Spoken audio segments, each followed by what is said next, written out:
kiwe ngao na mlinzi, na tukae na undugu, amani na uhuru, raha. When in 1899 constructors of the Uganda Railway stopped by the Nairobi River and made it their depot, no one would have known that it would grow, and grow it did, into an established administrative point. In 1913, it became known as Nairobi, derived from a Maasai word, NAIROBI, or a place of cool waters. The city was the central place for the struggle for self-rule and independence from British colonial rule. In 1963, Kenya got her independence. Since then, Nairobi, famously referred to as the Green City in the Sun, has undergone many transformations, emerging as the capital city of Kenya, the 14th largest in Africa, growing to a population of 4 million by night and 5 million by day. It is now home to over 100 international organizations, including UNEP. Through the years, Nairobi has gone through tragedies, rising up stronger and better, as if living to its name, a place of cool waters. The resilience of Nairobi city has been tested.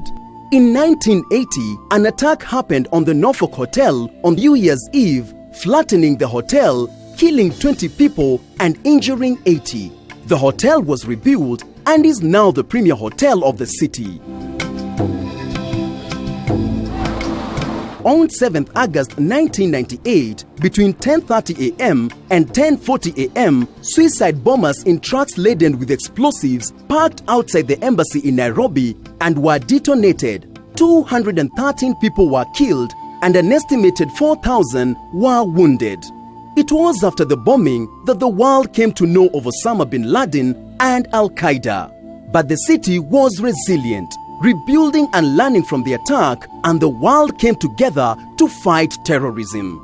Calm returned to the city.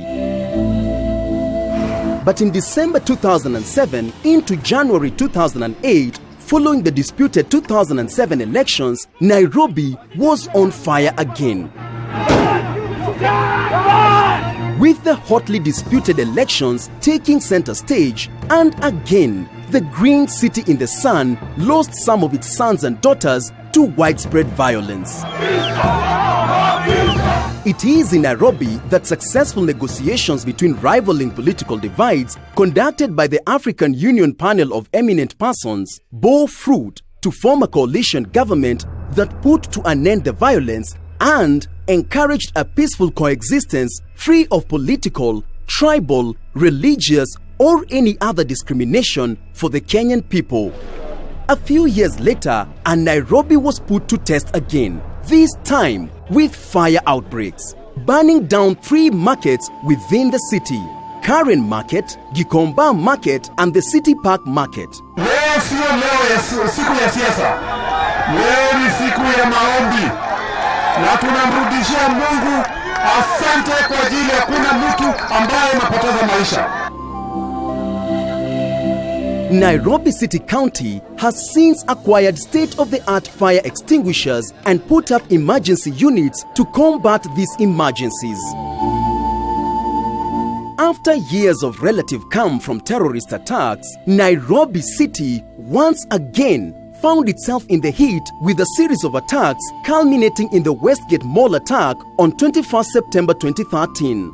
67 people were killed and several were injured. The city once again mourned its sons and daughters.